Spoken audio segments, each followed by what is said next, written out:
Hi, this is Christina at Impeccabilities, powered by Kaizink. Today we're going to go over the process of engraving a award. So we're in our CB orders. This is the order number, and the last one we're going to do is Victoria. So we're just going to open that.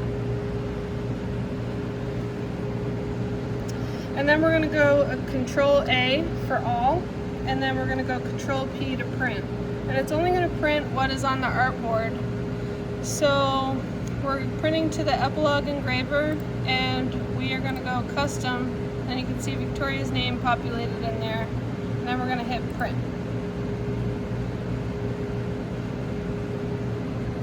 So the first thing I like to do is just drag these to where we need them. First step, we want to mirror this. So over here, flip horizontally, I'm going to click that.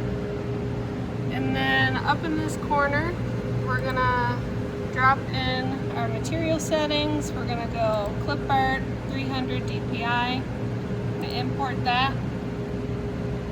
And then dithering, we found that this Floyd one is the best, and also engraving in the upward direction gives us a good result. So after all you have all of your settings, we're gonna hit print, and we'll be back with the second part.